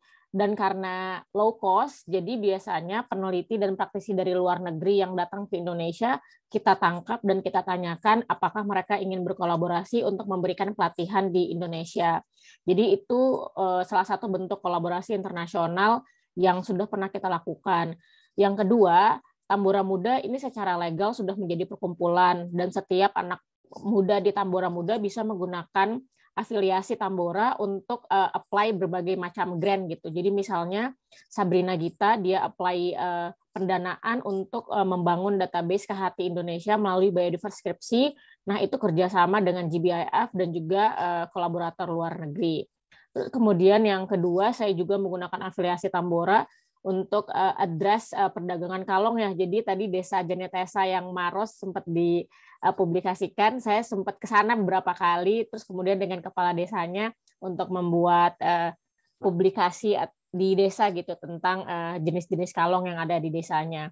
Terus yang ketiga juga ya, untuk Tambora Muda sendiri kita memperkaya suara dan perwakilan dari Indonesia sendiri di forum-forum internasional gitu, karena seringkali sebelumnya jarang ya ada perwakilan dari Indonesia gitu. Jadi 2 tahun yang lalu ketika Earth Optimism Summit yang dibuat oleh Smithsonian, Tambora Muda menjadi wakil dari Indonesia untuk update apa sih yang terjadi di Indonesia terkait dengan konservasi dan anak muda. Jadi iya benar bisa untuk kolaborasi internasional gitu. Terima kasih Mas, dan terima kasih atas pertanyaannya. Baik, terima kasih Mbak Syera sudah memaparkan. Semoga menjawab ya Mbak Gayatri ya.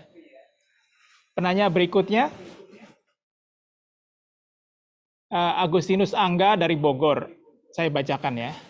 Apakah para ahli pernah sejenak merefleksikan dari berbagai hasil penelitian yang dilakukan dan kemudian menentukan kebijakan apa yang mesti diambil dari hasil penelitian tersebut? Sejauh mana pemerintah juga mendukung dalam mencegah ancaman pandemi-pandemi berikutnya?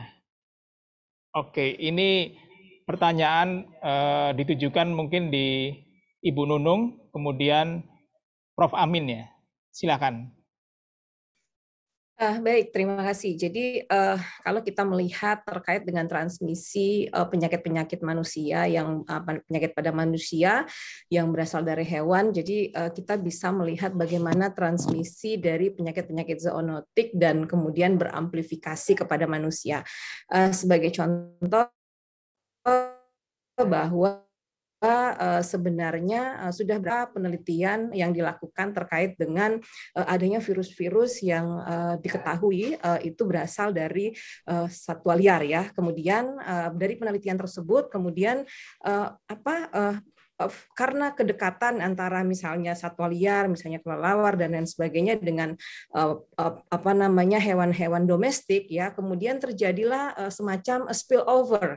Jadi spillover dari hewan liar tersebut kemudian kepada peternakan dan kemudian akhirnya seperti yang tadi disampaikan oleh Mbak Sera, kemudian akhirnya muncullah juga kepada spillover kepada manusia. Jadi sebenarnya itu adalah pola transmisi terkait dengan bagaimana penyakit zoonosis ini bisa terimplementasi kepada manusia. Nah, dengan demikian bahwa perlu dilakukan yang namanya early detection. Jadi sebenarnya kalau ditanya apakah para peneliti sudah melakukan itu, mungkin nanti Prof. Amin akan menjawab. Sebenarnya sudah banyak sekali penelitian yang dilakukan tentunya kepada sektor-sektor satwa liar. Jadi dulu ada yang dikenal dengan kegiatan Predik 2 yang tadi saya lihat Pak Didi Kasim sempat memberikan foto, itu adalah melakukan pengambilan sampel pada hewan-hewan. Itu salah satunya adalah bagaimana kita melakukan early detection ya kepada satwa-satwa liar atau domestik yang ada di, kalau saya bicara satwa liar saja dulu misalnya yang ada di sekitar manusia. Nah, ada beberapa program Predik 1, Predik 2 yang kemudian sudah menemukan berbagai macam virus yang ada pada kelelawar yang menjadi warning ya bagi kita semua. Bahkan sebelum pandemi COVID-19 sebenarnya sudah ditemukan beberapa virus-virus corona, tetapi bukan corona yang ada saat ini ya, tetapi itu sudah ada pada kelelawar. Seperti itu. Nah, itu adalah bagian dari bagaimana kita melakukan early detection ya, karena nanti ketika dia melakukan spillover misalnya kepada peternak domestik kemudian spillover kepada manusia, kita tidak tahu nih jenis mutasinya, dan banyak sekali sudah juga dipublikasikan terkait dengan hal-hal tersebut. Nah, apa yang kami lakukan seperti yang tadi kami sampaikan di pemerintah, kita punya kegiatan untuk prevention, kemudian detect and respond. Nah, prevention tadi adalah bagaimana kita melakukan pencegahan, kita melakukan pemerintah dalam hal ini mungkin pihak peneliti melakukan deteksi, melakukan mencari ya riset ya terkait dengan virus-virus apa yang ada di sekeliling manusia terutama pada satwa liar. Kemudian jika terjadi maka kita sudah harus mampu dengan kita sudah harus bisa melakukan detect terkait dengan penyakit-penyakit tersebut, karena sekali lagi bahwa dengan kita belajar dari pandemi Covid, ketika kita tahu itu adalah penyakitnya adalah dari awal Covid ini berkembang, orang-orang tidak tahu sebenarnya ini virus apa, bagaimana mendeteknya, seperti apa metode yang kita lakukan begitu, dan kemudian responnya seperti apa. Nah, itu yang harus pemerintah saat ini sudah menyusun berbagai tadi prevent, kemudian detect terkait dengan virus-virus yang secara biologi molekuler dan mungkin juga sudah banyak dilakukan oleh Prof. Amin Subandrio di Eijkman. Kemudian bagaimana ketika itu terjadi, apa yang harus kita lakukan untuk memberikan respon. Jadi pemerintah sebenarnya sudah melakukan berbagai cara terkait tadi, dan tentunya seperti yang saya sampaikan tadi, bahwa tidak hanya penyakit infeksi baru, tetapi tentunya penyakit infeksi yang berulang dan juga terkait dengan penyakit zoonosis. Tentu kita sudah berkolaborasi dengan berbagai multisektor, dalam hal ini tadi Kementerian Kesehatan, Kementerian KLHK yang dulunya saya tidak menyebutkan bahwa teman-teman concern-nya dulu adalah bagaimana pelestarian. Sekarang adalah sudah concern bagaimana kita bisa melakukan mendetek, mensurveillance penyakit-penyakit yang mungkin ada pada satwa liar, dan itu sudah kita lakukan bersama dengan teman-teman di Kementerian KLHK dan Kementerian Kesehatan. Mungkin itu dulu, Pak. Terima kasih. Ya, terima kasih Bu Nunung. Berikutnya Prof. Amin. Tadi yang terkait ini ya Prof, penelitian, kemudian juga aplikasi atau penerapan hasilnya dengan kolaborasi dengan pihak. Nah, ini bagaimana strategi di lembaga penelitian Eijkman? Silakan Prof. Baik, terima kasih.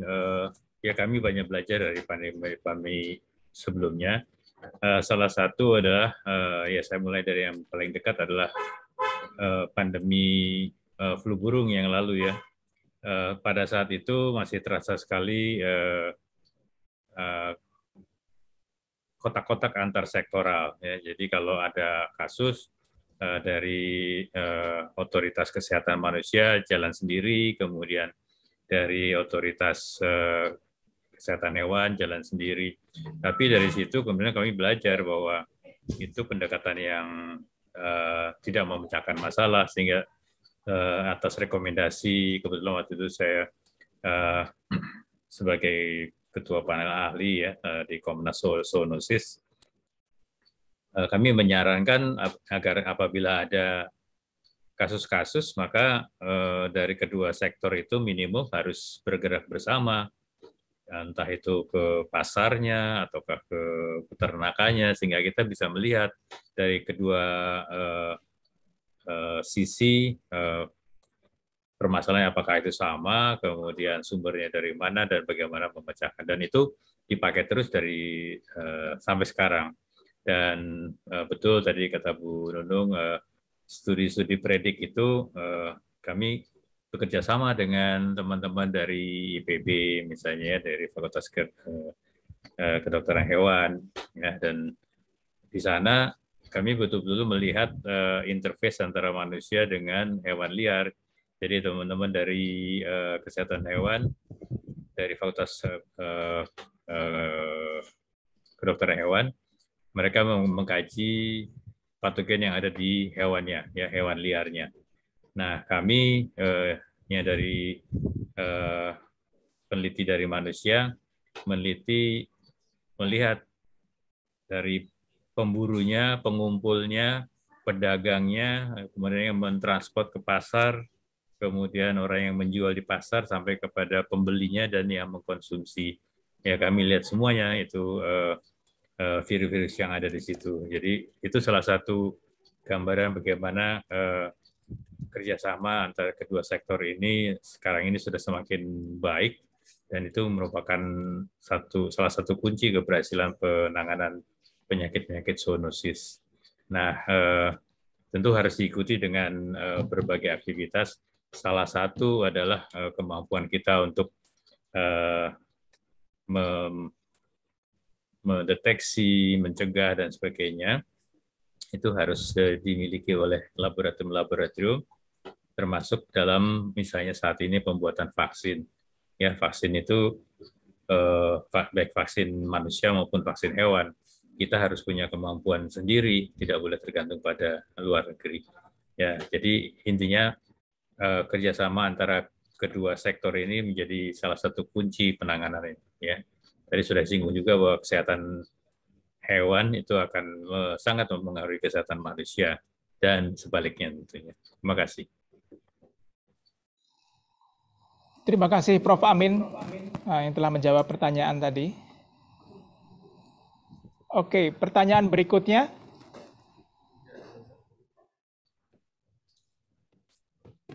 Pertanyaan ketiga dari Andre Wira di Jakarta. Sejauh ini, isu yang dipaparkan sangat asing bagi anak muda. Apakah kedepannya baik pemerintah maupun sektor terkait akan melakukan pendekatan secara masif kepada anak muda? Oke, ini Ibu Nunung mungkin ya. Iya, saya lagi ya. Jadi baik Bapak dan Ibu, sebenarnya kami dari pemerintah juga sudah berusaha menyampaikan berbagai macam isu-isu ini yang kepada semua kalangan ya, tentunya di mana kita sudah mulai mengintensifkan terkait dengan berbagai kegiatan kami di di media sosial ya, terkait dengan kegiatan-kegiatan atau isu-isu penting yang terkait dengan kesehatan hewan. Karena sekali lagi bahwa kesehatan hewan itu adalah semua terkait dengan semua hewan begitu. Jadi tidak terkotak-kotak adalah hewan-hewan apa. Jadi kami sudah mensosialisasikan di media sosial kami, dan kami mohon Bapak Ibu bisa mengunjungi media sosial kami ya, ada bisa di search di Direktorat Kesehatan Hewan begitu, di IG, di FB, di Twitter, sehingga anak muda itu tahu terkait dengan apa sih yang dilakukan oleh kami di Direktorat Kesehatan Hewan. Mungkin itu ya, Mas. Baik, terima Jadi, kasih. ya, oh iya. Jadi nanti mungkin ini akan menjadi, tadi juga sudah banyak sebenarnya disampaikan oleh Mbak Sera terkait dengan keterlibatan anak-anak muda ya. Mungkin nanti coba kita pikirkan bagaimana kegiatan kolaborasi ya antara pemerintah dan anak-anak muda ini, tentunya terkait dengan isu-isu PIB dan penyakit-penyakit zoonosis. Itu mungkin, terima kasih. Ya tentu ini diskusi kali ini memang membentuk ini ya, kolaborasi ya berbagai pihak, sehingga mungkin voice-nya lebih kencang lagi. Mungkin Mas Didi bisa menambahkan sedikit tentang soal kolaborasi ini, karena media berperan penting nih dalam hal pemahaman yang lebih populer bagi anak muda. Sedikit aja Mas ya. Ini kan langkah juga kita pilih bumi ya. Itu sebenarnya upaya kita membuat isu ini menjadi inklusif, karena hal yang kita lakukan itu semua, kita tidak mungkin akan semua hal. Semua orang punya dan pengetahuan masing, sehingga sebenarnya adalah sebuah atraksi untuk dan keahlian, pengetahuan, sehingga lebih tajam dalam sebuah usaha perubahan. Kolaborasi bertanya adanya pertemuan manusia. Sepertinya putus-putus suaranya ya. Agak jelek ya, tapi itu kita ini aja ya, kita lanjutkan aja ya. Ya, intinya itu ya, pertemuan antara manusia gitu. Ya. Berikutnya pertanyaan terakhir dari Mbak Linda di Bogor. Untuk Mas Didi, terkait media sebagai tempat untuk membangun narasi, dalam pandangan Mas Didi, sebesar apa target dalam waktu dekat ini ya, media-media kita mengarus utamakan isu konservasi kehati dan lingkungan. Dalam bayangan Mas Didi, kapan kira-kira kita sebagai audiens dapat lebih banyak melihat isu kehati, lebih banyak diangkat dan mungkin dapat sejajar dengan isu politik atau ekonomi oleh media? Ya. Suaranya putus-putus nih Mas Didi. Aduh, ya. Lanjut aja, lanjut. Ya, saya gini sih, saya pikir di era algoritma, di era di mana isu itu akan ditentukan oleh ceruk audiensnya. Betulnya peran medianya mendatangkan kita, saya pun sebagai netizen, saya pikir harus mendorongnya permintaan-permintaannya kepada informasi melibatkan isu-isu lingkungan. Saya ketika tidak ada demand-nya, disitulah mungkin algoritma atau sekarang berpenting dalam itu, menurut saya isu-isu perdebatan ataupun diskusi-diskusi media dan platform-platform lainnya, sehingga algoritma mulai mengenal bahwa ini adalah bagian perbincangan yang penting bagi total audiens yang ada di dunia kita hari ini gitu. Jadi menurut saya sebetulnya perlu disegerakan ya kitaan bahwa kita untuk menuntut lebih banyak lagi informasi dan informasi tentang lingkungan, harus media di sosial media gitu. Jadi menurut saya itu langkah harusnya cepat dilakukan ketimbang kita menuntut media berubah. Oke, terima kasih Mas Didi ya. Baik, sudah ada 4 pertanyaan dan tibalah kita di pernyataan penutup atau closing statement setiap narasumber. Barangkali bisa dimulai dari Ibu Nunung.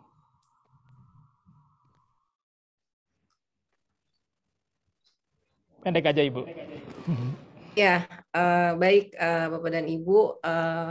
Jadi dengan berbagai macam dinamika yang tadi kita sampaikan itu baik pada level agen, host, dan lingkungan yang kita lakukan itu adalah tentunya menurut saya kita bagaimana meningkatkan kapasitas.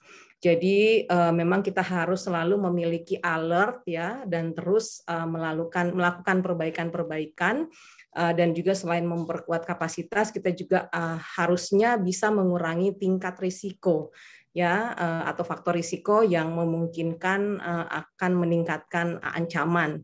Jadi baik Bapak Ibu, kejadian COVID ini sudah menyadarkan kepada kita semua bahwa masih banyak hal yang perlu kita perbaiki ya baik dari sektor kami di Kementerian Pertanian atau dari berbagai sektor terkait dengan kesiapan kita di masa akan datang jika nanti adanya pandemi. Tentunya kalau dari kerjasama sudah baik kerjasama yang akan dilakukan dan tentunya mungkin akan kita tingkatkan saja kerjasamanya dari multisektor di dalam bagaimana kita menghadapi pandemi-pandemi selanjutnya. Mungkin itu. Terima kasih Bu Nunung. Berikutnya Prof. Amin. Silakan Prof. Baik, terima kasih. Intinya sebetulnya untuk mengatasi ini kita harus memiliki dan meningkatkan terus kapasitas untuk memprediksi, kemudian mencegah ya, prevent, ketiga mendeteksi, keempat respons, dan kelima report. Nah, kelima kegiatan ini yang harus dilakukan secara konsisten dan tentu kemampuannya harus selalu ditingkatkan. Sebab tanpa itu mungkin kita akan seringkali tanda petik kecolongan atau mengalami keterlambatan dalam merespons terhadap perkembangan yang ada, termasuk kejadian-kejadian seperti pandemi ini. Terima kasih. Terima kasih Prof. Amin. Berikutnya Mas Didi dari Sudut Pandang Media. Ya, mudah-mudahan sinyalnya aman ya. Ya, ini ya, ya itu tadi bahwa kita harus memandang ini dengan sudut pandang atau sudut pandang yang baru, perubahan perilaku, perubahan yang sebetulnya harus dari diri kita sendiri, karena kebijakan infrastruktur itu semua tidak akan menolong kalau memang kita sebagai penduduk bumi tidak melakukan perubahan stigma, perubahan pola pikir dan perubahan perilaku keseharian.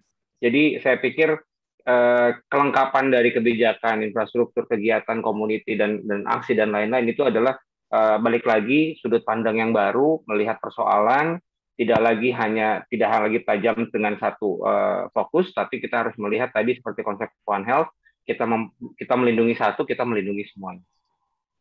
Gitu ya. Baik, terima kasih pada para narasumber. Tiba saatnya kita berada di ujung. Saya akan membuat sebuah epilog ya dalam diskusi ini ya, sebagai tanggapan dari tema-tema yang telah disampaikan ke 4 narasumber tadi.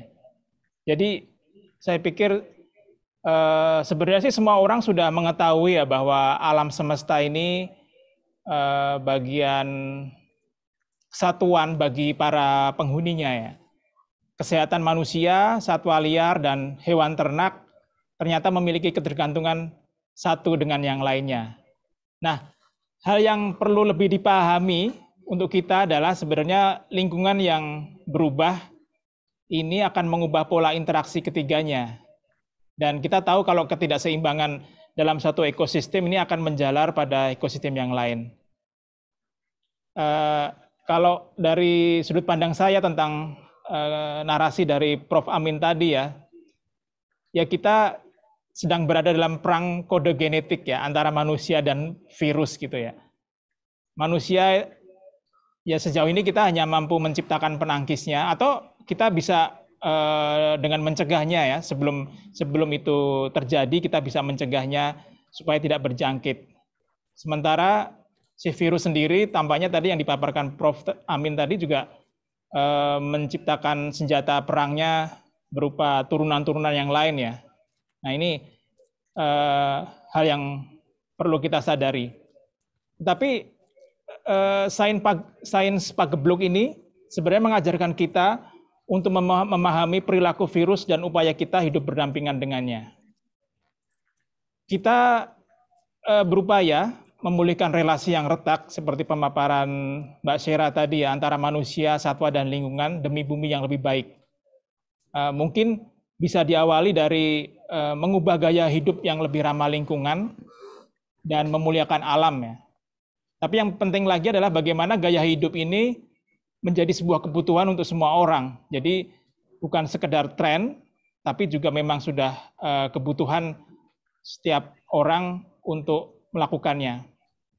Dan saya pikir aktivitas ini juga tidak bisa berjalan optimal apabila tidak didukung oleh aspek sains, kebijakan pelestarian, dan pemulihan ekosistem. Setidaknya kita patut meningkatkan kewaspadaan di 3 pilar utama,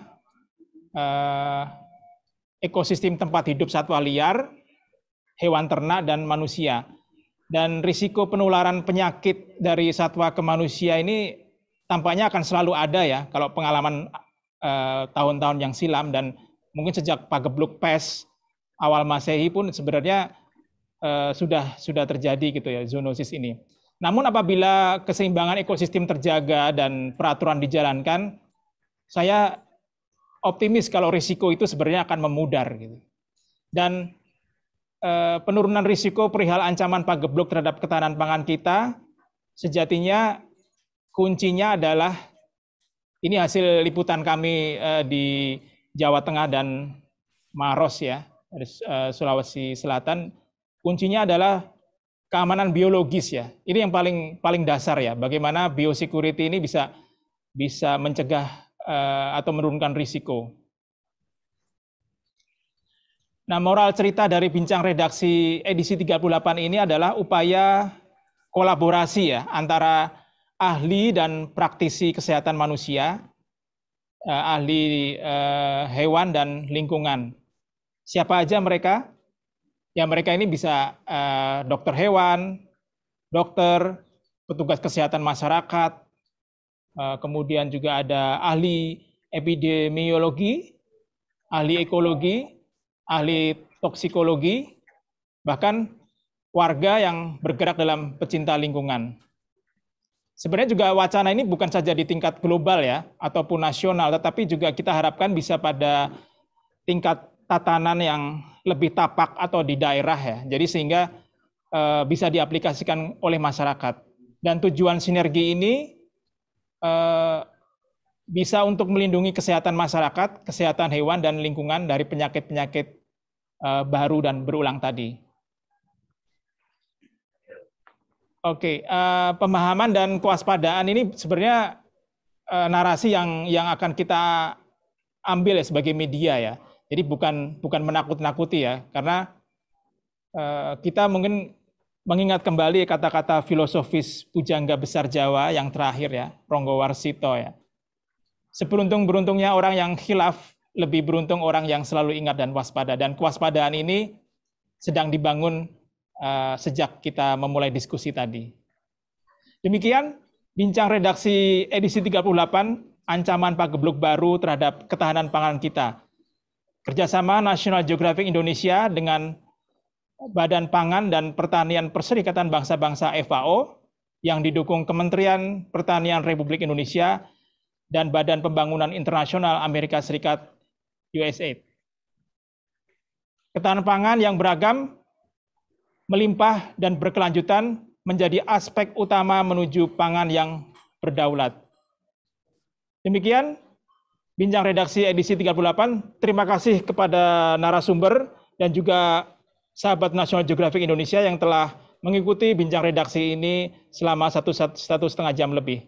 Saya Mahandis Yuwanata Tamrin, tuan rumah bincang redaksi dan managing editor National Geographic Indonesia, mengucapkan selamat sore, sehat selalu. Terima kasih. Selamat sore, terima kasih. Selamat sore, terima kasih. Selamat Terima sore, kasih Prof. terima kasih. Amin. Terima kasih. Pak Amin, terima kasih. Bu Nunung, terima Ya. kasih. Assalamualaikum. Kita Terima kasih, Pak sama-sama Didi. di Asosiasi Biorisiko, Prof. Takut lupa. Ya. Ingat pasti.